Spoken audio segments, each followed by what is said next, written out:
Dear students, welcome to ज़ार commercial. पिछले video में हमने पढ़ा था रिसोर्स असेसमेंट, रिसोर्स मोबिलाइजेशन, और यहाँ पे वहाँ पे हमने पढ़ा था financial resource, non financial resource. अब जो फाइनेंशियल रिसोर्स है ना, वो हम यहाँ पे देखते हैं कौन कौन सा है। तो सबसे पहले फाइनेंशियल रिसोर्स है इक्विटी शेयर्स और प्रेफरेंस शेयर्स। तो ख्याल रखना बेटा, इस यूनिट में क्वेश्चन आ सकता है what is share, what is share और टाइप्स ऑफ शेयर्स। वो क्वेश्चन ख्याल रखना आप। या आ सकता है difference between equity share and preference share, ये भी आ सकता है। या आ सकता है डिफरेंस इक्विटी और प्रेफरेंस। ये इसी यूनिट का है, मैंने पढ़ाया है, वो मैं रखूंगा प्लेलिस्ट में। और या तो आ सकता है टाइप्स ऑफ प्रेफरेंस शेयर। ठीक, ख्याल रखे बेटा जी, हो गए ये। Now equity share, preference share है ना, ये फाइनेंशियल रिसोर्स है। इसके बाद आ सकता है व्हाट इज डिबेंचर और इसके टाइप्स, या difference between debenture and shares, वो भी आ सकता है इसी यूनिट में लॉन्ग टाइप क्वेश्चंस। ठीक है, अब next term is retained earning या प्लॉविंग बैक ऑफ प्रॉफिट। अब ये पढ़ते हैं, ठीक है, ये अलग आएगी। What do you mean by ploughing back of profit, 3 marks का आ सकता है। तो देखिए, जब हम प्रॉफिट कमाते हैं तो वो प्रॉफिट हम बिजनेस में ही रखते हैं, क्योंकि ये पैसा हमें जरूरत लगता है for expansion of business. That is what you called retained earning या ploughing back of profit. Is it clear? ठीक है, तो the ploughing back of profit एक टेक्निक है फाइनेंशियल मैनेजमेंट की, जिसमें सारा प्रॉफिट ऑफ ए कंपनी हम बिजनेस में ही रखते हैं, is retained in the business. ठीक है, मतलब कि हम शेयर होल्डर को वो पैसा नहीं देते हैं एज प्रॉफिट। हम कहते हैं कि ये पैसा हमें जरूरत है क्योंकि हमें बिजनेस को बढ़ाना है, ग्रो करना है, एक्सपैंड करना है। ठीक है, इन अदर वर्ड्स, जो profit of a company is not distributed among share holders but is invested. ठीक है, आप समझिए, कंपनी के पास है 10 crore capital, let it be, I am giving you an example. इन्होंने 2 करोड़ कमाया, तो इन्होंने कहा ये 2 करोड़ हम बिजनेस में ही रखेंगे, हमारा नया कैपिटल बनेगा 12 करोड़। तो that is what you call retained earning. क्या कहते हैं? Retained earning. The process of retaining profit year after year, profit को बिजनेस में ही रखना, ठीक है, और उसकी end year utilization in the business, उससे आप कहते हैं प्लॉविंग बैक ऑफ प्रॉफिट, या उससे आप कहते हैं retained earnings. Is it clear? I hope you got the concept what is ploughing back of profit. अलग क्वेश्चन आ सकता है, define ploughing back of profit, या what do you mean by ploughing back of profit, या इसका दूसरा नाम है रिटेन्ड अर्निंग। ठीक है, the part of profit which has been retained in the business, that's what you call retained earning. I hope you got the concept. ठीक, यहां तक अगर आपने ये भी आपने पढ़ा है, ये भी, ठीक है। And loan, just getting a loan from the bank, it's very easy. Now we have public deposit, trade credit, ये सारी चीजें हमें पढ़नी है इस वीडियो में। ठीक है, okay. Now the next one is public deposits.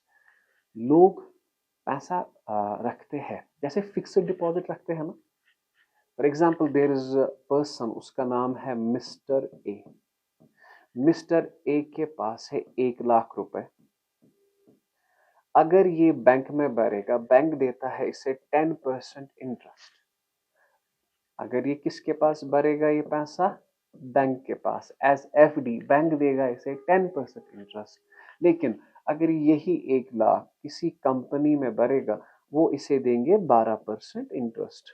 The company is वर्दी, कंपनी इज ट्रस्ट वर्दी। अब मुझे बताओ, ये बैंक के पास रखेगा पैसा कि कंपनी के पास? सर जाहिर सी बात है कंपनी के पास। That is what you call public deposits. क्या कहते हैं पब्लिक?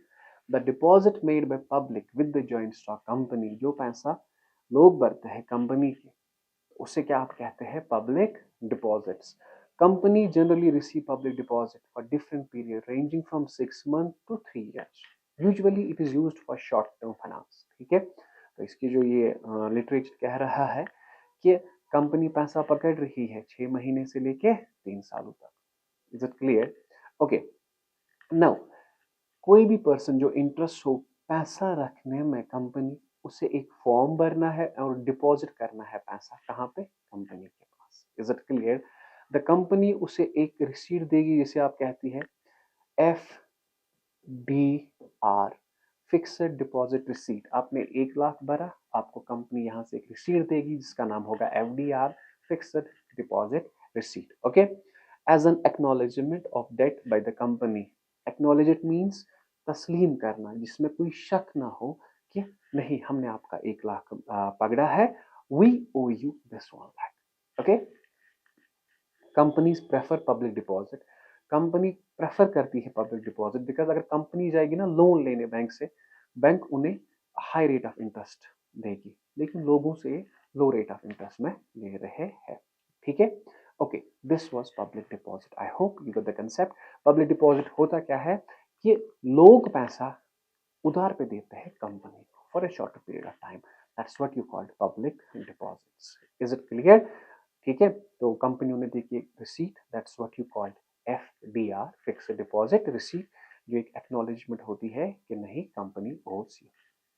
तो the second third one is trade credit. Trade credit क्या होता है? यहाँ पे इसको आप समझिए, ये जो सप्लायर है ये उधार देता है क्रेडिट। किसे देता है उधार? कस्टमर को। Is it clear? जब सप्लायर देता है उधार, अपने कस्टमर को पैसा नहीं देता है। मैं आपको बताता हूं, चलिए, एक रिटेलर है या एक होलसेलर है, ठीक, उसने क्रेडिट सेल की। सर क्रेडिट सेल क्या की उसने? उसने उधार पे बेचे गुड्स फॉर 50,000। किसे बेचे? आमिर को। ख्याल रखना बेटा, एक होलसेलर ने उधार पे बेचे गुड्स 50,000, किससे? आमिर को, और कहा 3 महीने के बाद मुझे पैसा देना, 3 महीने के बाद मुझे पैसा देना। इसे कहते हैं ट्रेड क्रेडिट। जब सप्लायर उधार देगा कस्टमर को, ठीक है, तो उससे क्या कहते हैं आप? Trade credit. मगर ये पैसा नहीं देता है, ये गुड्स देता है। Is it clear? Okay, the trade credit refers to an arrangement जहां पे supplier sells raw materials, finished goods या components to the buyer on credit and allows him to make payment within agreed period, generally ranging from 30 days to 90 days।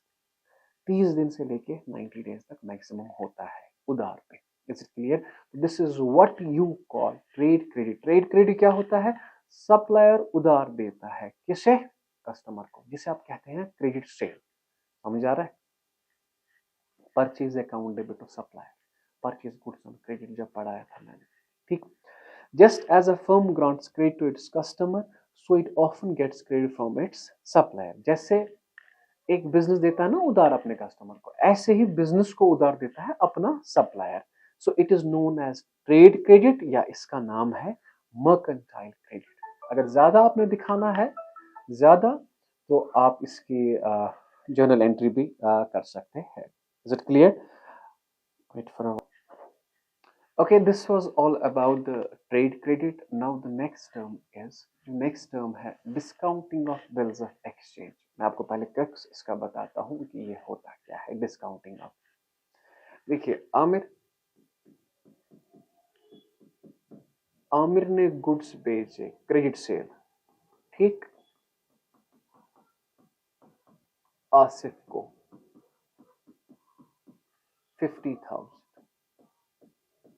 अब आप समझिए आज है 1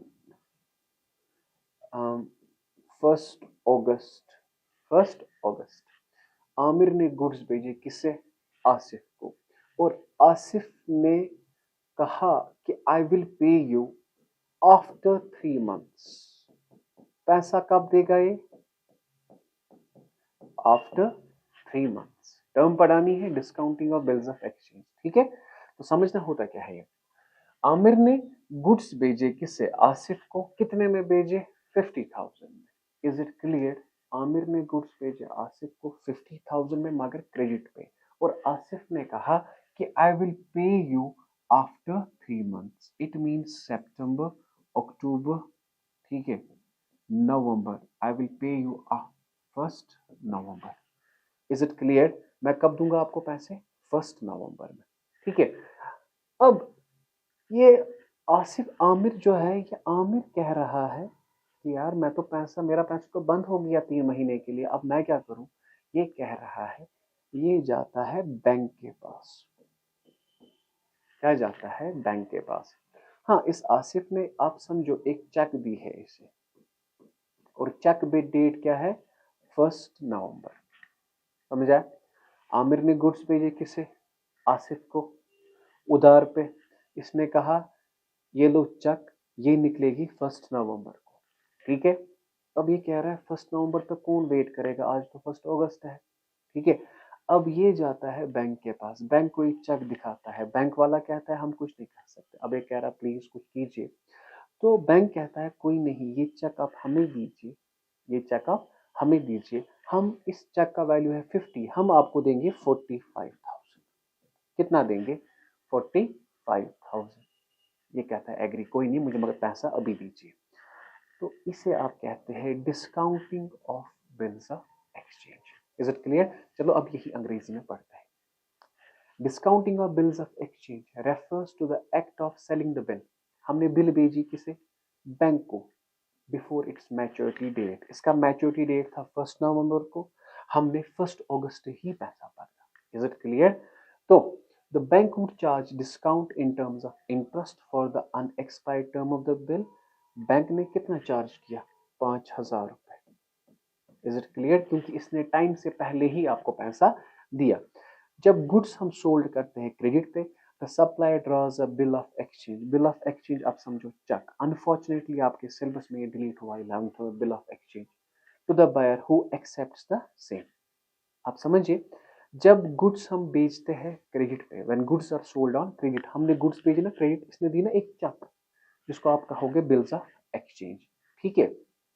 अब instead of holding the bill, इसने कहा कि 1 नवंबर तक कौन वेट करेगा?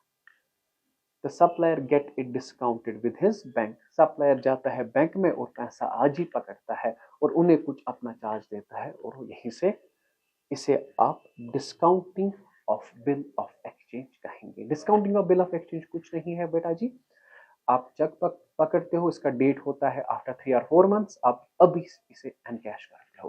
That is what you call discounting of bills of exchange. I hope you got the concept, ठीक है। Now there is venture capital. Sir easy term है। वेंचर कैपिटल कुछ नहीं, आप इन्वेस्ट करते हो स्टार्टअप्स में। कोई नया बिजनेस है, आप इन्वेस्ट करते हो वहां पे 20 lakh, let it be. The term venture capital represents financial investment in a highly risky project with the objective of earning high rate of return. Under this, the venture capital firm finances the startup company in exchange for equity in the startup. कोई नया business start हुआ, हमने उन्हें कहा कि हम आपको पैसा देंगे 1 करोड़ रुपए, लेकिन we are 20% partners. This is what you called venture capital. ठीक है, आप इन्वेस्ट करते हो किसी दूसरे बिजनेस में, ठीक है, उनका स्टार्टअप ही होता है, उन्होंने अभी स्टार्ट नहीं किया होता है, ठीक, उन्हें आप कहते हैं venture capital. There is significant scope for venture capital companies in our country because, क्योंकि increasing emergence of technocrat entrepreneurs who lack capital to be risked. देखो, आप देखेंगे कि वी हैव एंटरप्रेन्योर, लेकिन उनके पास पैसा नहीं है, लेकिन जब कंपनीज है ना, वही कंपनीज उन्हें फाइनेंस करती है। सर उन्हें, कंपनी को फायदा क्या है? वो कंपनी मालिक बनती है ना, 20% 30% मालिक तो बनती है उस कंपनी की। This is what you call venture capital. Venture capital कुछ नहीं है बेटा, you are investing in other companies, you are investing in startups, that's what you call venture capital, ठीक है। I hope you got the concept. Now ये तो easy है। Factoring, देखो बेटा फैक्टरिंग क्या होता है? फैक्टरिंग भी एक तरह का फाइनेंस होता है। चलो सिंपल, मेरे डेटर्स है मेरे 3 लाख, उन्हें पैसा देना है 1 नवंबर को। कब देना है? 1 नवंबर को। डेटर्स कितने हैं मेरे? 3 लाख, उन्हें पैसा कब देना है? 1 नवंबर। आज 1 अगस्त है। मैं क्या करता हूँ, ये सारे डेटर्स मैं एक इंसान आमिर को बेचता हूँ। मैं कहता हूँ आज 1 अगस्त है, मुझे इनसे पकड़ना है 3 लाख 1 नवंबर को। कब? 1 नवंबर को। आप मुझे आज ही दीजिए 2,90,000। Is it clear? आमिर कहता है कोई बात नहीं, मैं इनसे खुद पैसा पकड़ूंगा, आप अपना पैसा लीजिए। आमिर को कहते हैं फैक्टर। क्या कहते हैं? फैक्टर। सर ये फैक्टरिंग क्या होती है? एक टेक्निक है जहां पे हम अपने डेटर्स थर्ड पार्टी को बेचते हैं। किसे बेचते हैं? थर्ड पार्टी को। वो पैसा खुद पकड़ेगा क्योंकि हमारे पास टाइम नहीं है। Is it clear?